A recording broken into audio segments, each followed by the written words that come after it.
जाप मन दृढ़ विश्वासा पंचम भजन सुवेद प्रकाशा। ईश्वर के पास जाना है कि ये सब करना होगा। ईश्वर के पास नहीं गए तो ईश्वर का सेवन नहीं होगा, ईश्वर से होने वाला लाभ नहीं मिलेगा। आग के निकट जाने से क्या होगा? गुरु महाराज कहते ईश्वर के पास जाने से, उसका दर्शन होने से सारा दुख भागता। शरीर का दर्शन ईश्वर का दर्शन नहीं है। शरीर को ये शरीर तो मुर्दा होने वाला है, शरीर तो माया है। इस शरीर में जो व्यापक तत्व है, जिसके कारण मुंह बोल रहा है, आंख देख रही है, उसके पास आप पहुंचेंगे। उनका प्रत्यक्ष ज्ञान। हम लोग अभी बुद्धि से अनुमान लगाते हैं कि दुनिया का कोई मालिक है, ये घर बनाया है तो कोई बनाने वाला है, ये दुनिया है तो दुनिया को बनाने वाला कोई है। तो मानते हैं कि हाँ कोई है, अव्यक्त सत्ता ईश्वर है। ये विचार करके, सुन करके मानते हैं, प्रत्यक्ष करके नहीं। आपके विषय में चर्चा हुई, बड़े अच्छे आदमी, सुना ना, आपके साथ जब रहेगा तब पता लगेगा कि अच्छे हैं या बुरे हैं। गुण अवगुण तो नहीं जीना, इसलिए पता लगेगा। ईश्वर के पास जाने का अभी बता रहे थे मेरे को, जब गुरु से युक्ति नहीं लिया तो क्या है, उसका कपाल फूटा हुआ। गंग जमुन युगधार मदही सरस्वती बही, अब फुटल मनुष्य के भाग गुरु गमना ही रही। जरा सोचिए बाबा, हम लोग का जीवन चला जा रहा है। कम से कम ऐसे गुरु जो रास्ता बताए, रास्ता पर चले हैं, उसकी बात सुनिए, उनके शरण में गुरु महाराज के शब्द को सुनिए। कितने पहुंचे हुए संत थे। 18 मार्च 72 ईस्वी को नंदलाल पट्टी वे अखिल भारतीय महाधिवेशन कहा था, अभी जो तुम चमत्कार देख रहे हो वह वैज्ञानिकों के खोज का परिणाम है। ये मोबाइल किसने बनाया, ये टीवी किसने बनाया, ये सारे विज्ञान के चमत्कार हैं। इंग्लैंड में दोस्त है, हमें कहीं विश्व में कहीं है, और मोबाइल में हम लोग उससे लगता है कि सामने में बात कर रहे हैं। ये विज्ञान का चमत्कार। गुरु महाराज ने कहा वह खोज से हुआ है, मैंने भी खोज की। अब लीजिए, उसको क्या कहते हैं, मैंने भी खोज की है। खोज करते करते वहां पहुंचा जहां जाने से ईश्वर का साक्षात्कार होता है। श्री सद्गुरु महाराज की जय। करोड़ों सूर्य से ज्यादा चकमक है, गर्मी है, प्रकाश है, लेकिन उसमें गर्मी नहीं है, उसमें शीतलता है। क्या है? शीतलता है।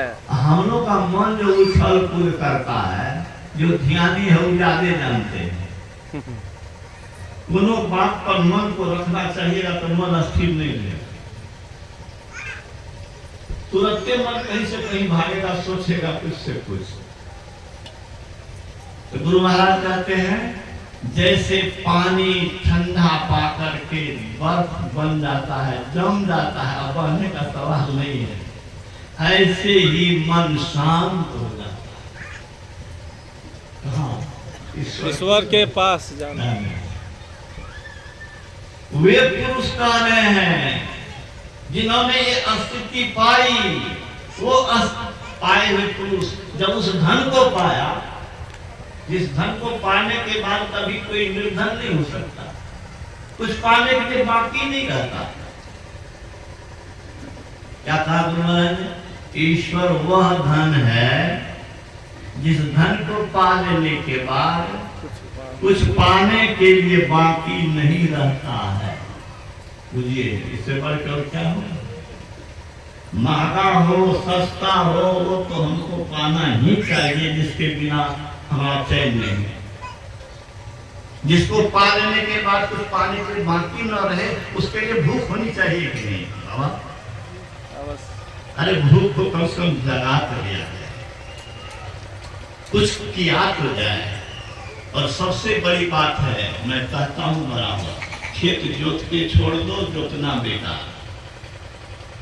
कुछ पढ़ लिया, लिख लिया, याद कर लिया, 6 महीना साल भर के बाद भूल जाइएगा, दिमाग में नहीं है।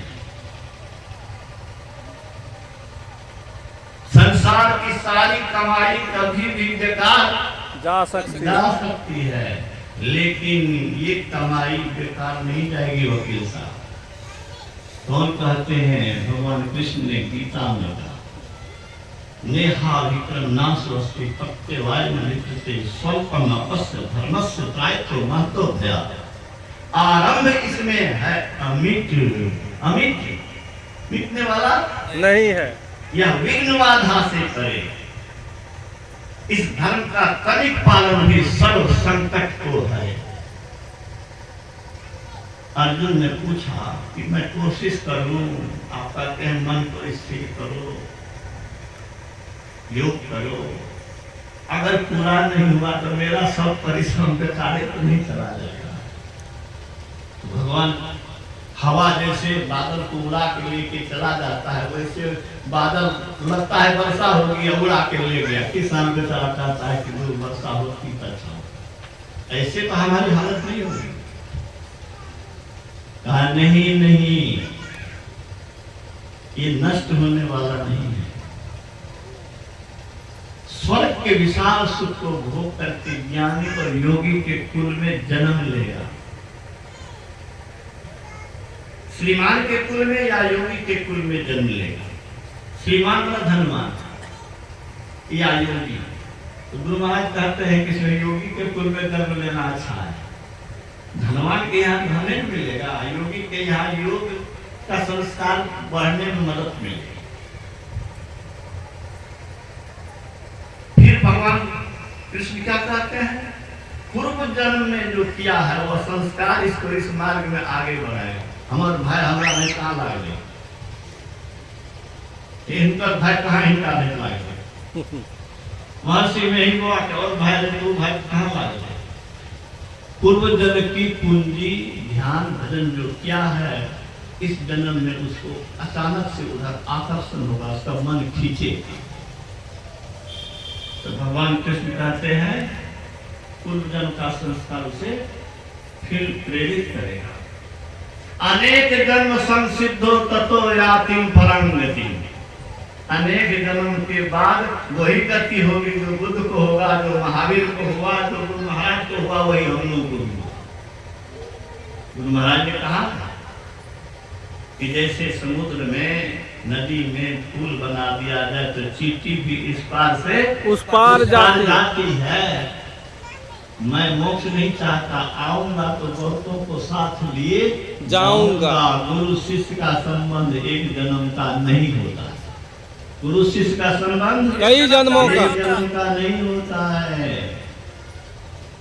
बाबा देवी साहब ने गुरु महाराज से कहा कि तू पुरनिया जिला का रहने वाला, मैं उत्तर प्रदेश मुरादाबाद का रहने वाला, तेरा मेरा मिलन कैसे हुआ? गुरु महाराज प्रारंभिक अवस्था में थे, कुछ नहीं बोले। बाबा देवी साहब ने कहा तुम पूर्व जन्म में भी मेरे साथ सत्संग कर चुका है। और आचार्य श्री राम शर्मा के जीवनी को जानते हैं, जो गायत्री संस्थान से जुड़े हैं, वो जानते हैं कि 15 वर्ष के उम्र में जब ध्यान कर रहा था तो उनके गुरु में आ गए, दिव्य प्रकाश हो गया। प्रकाश देख करके आंख खुली, उसकी चौंक गया कि क्या प्रकाश कहां से। उसमें देखा कि प्रेत की आकृति उभर रही। क्या देखा? प्रेत की आकृति, प्रेत जैसा कोई मनुष्य। उसको देख करके खप खप करने लगा। मेरे पास पुस्तक है, जो पढ़ना चाहे पढ़ सकते हैं। आचार्य श्री राम शर्मा उन्होंने कहा कि डरो नहीं, घबराओ नहीं, मैं तुम्हारा 3 जन्म से गुरु हूँ। तूने शादी कर लिया, बहुत अच्छा किया, लेकिन पहली शादी रहेगी नहीं, दूसरी शादी जो होगी वो तुम्हारे धर्म पथ में मदद करेगी। वही हुआ भी। तो मैं कह रहा था कि गुरु शिष्य का संबंध एक जन्म का नहीं होता है। अंतिम समय में भी अगर दीक्षा लेकर के इनको गुरु मान करके इनके विचारधारा पर आप चलेंगे तो आपसे उनका लिंक बन जाएगा। जी बीत गया, उम्र बीत गई, घबराए नहीं। मैं कोई उचित दलील की बात अपने मन से नहीं कह रहा हूँ, शास्त्रों की बात कह रहा हूँ, संतों की बात कह रहा हूँ, जो झूठ कभी बोल ही नहीं सकते। तो जो दीक्षा लिए हैं खूब कीजिए, जो नहीं लिए हैं उनसे तो मैं जरूर आग्रह करूंगा कि ये काम करिए। देखिए मैं दीक्षा लिया हूँ, सत्संग करता हूँ, मुझे सब छोड़ दे कोई फिक्र नहीं है। मैं जानता हूं कि देह हमको छोड़ने वाला है। जब देह साथ नहीं देगा तो देह से जुड़ा हुआ आदमी क्या समझेगा? सर क्या समझेगा? देह साथ नहीं रहने वाला है, देने वाला है, और बीमारी हो गई और देह तो कष्ट दे रहा है। जब देह साथ नहीं दे रहा तो और कौन क्या साथ देगा? कब तक देगा? बस गुरु आप नहीं छूटिए। मैं दुनिया से जाने की स्थिति में जब था, बैठने में दिक्कत, चलने में दिक्कत, खड़ा होने में थरथराहट, बाबा मैं लेट जाता था और सुसुमना में अपने गुरु की युक्ति से सूरत को, मन को स्थिर करके जगता था, उनको पुकारता था कि शरीर छूट जाए मुझे कोई हाथ नहीं है, लेकिन आप हमको नहीं छोड़ दिया। क्यों? इसीलिए कहता था कि भगवान कृष्ण ने कह दिया है कि अंतिम समय में जो मेरा मनन करते हुए शरीर त्यागेगा वह मुझे नहीं आके मिलेगा। हम भी लोभिए हैं, तो फिर अरे पैसा गांधी साहब से पूछने होने वाला है, मुवक्किल से इतना पैसा आ जाए उतना आ जाए, उससे पूछने होने वाला है। मैं कहता था गुरु महाराज आपने लिखा है, गुरु गुरु सुखद जात जापगन हरत ताप, गुरु ही सुख रूप आप अमित गुणधारे। गुरु मंत्र जपो सुख होगा, ताप कष्ट नष्ट होगा। तो हमें तो आपकी वाणी पर विश्वास है, हम जप करेंगे तो कष्ट नष्ट कैसे नहीं होगा। देखिए आपके बीच में 10 वर्ष से सत्संग कर रहा है, उसके बाद एक जीवन में ऐसा समय बीत चुका है मेरा, जो न करे लकीर सो करे फकीर। वही तय करके पूर्वज लोग वही नहीं कहते। कहने में मन लगता है तो सुनने भी मन लगता है, लेकिन ये मांस मछली खाए छी छोड़ देवे, वो मनुष्य के खाए के चीज नहीं। अच्छे तो बात को अहाँ का कोई हाथ काटा कि उंगली काटा कते छटपटेबे, और वो छटपटा कर मरे छे, और अहाँ स्वाद ले छिए। कहता हूँ कहीं जात हूँ, कहा जो मान हमार, जाकर गत तू काटिए सो गला काट। तोहार सुख दोगे सुख मिलेगा, दुख दोगे दुख मिलेगा। अरे मान शब्द राजेंद्र लोग केना बनले जाने छिए? संस्कृत में छे शब्द मां हलंत के बाद अगर व्यंजन आवे तो अनुस्वार में बदल जाए छे नियम। तो माम जोड़ सो, मां मन मुझे, सो मन वो, मुझे वह क्या करेगा? हम खा रहे हैं तो क्या करेगा? वो भी मुझको खाएगा। जाकर मांस को खाइए सो खाइए मांस का, मीठ लागे मन खाए में तो सोच ले तोरो काट तो दोसर के भोजन बनी हो। विचार लीजिए, अंग्रेजी उसका नाम है मीट, है ना सर? अम्मी में ईट लगा दीजिए तो मीट हुआ कि नहीं? मुझको भी तू खाना। हे वो चिड़िया भी जन्म ले छे ना तो आँख बंद रहे, कुत्ता बिल्ली के आँख बंद रहे, गाय भैंस के बंद रहे छे, वो तो कहीं मांस मछली नहीं खेलके अहाँ के आँख बंद रहे जन्म लिए तो अहाँ तो नियम तो तोड़ दिए। गाय भैंस घोड़ा नहीं छी, हाथी अपन नियम नहीं छोड़लके, ओकरा आँख जाके जब भेजलके जे खाना चाहिए से खाए छे मनुष्य, वो खेते में वो निष्ठा खेते, दूधो दही खेते, और मांसो खेते, ओकरा बिना उड़ल के। नियम के अवहेलना करू, कहे सुने में बहुत पॉइंट से हमरा, लेकिन हमरा बाबा साहब तपस्वी बाबा अपना बीच में एले, हिनका से सुनना छे। अब बेसी सुनना है तो 6 अप्रैल हमरा यहाँ फिर मासिक सत्संग में श्री सदगुरु महाराज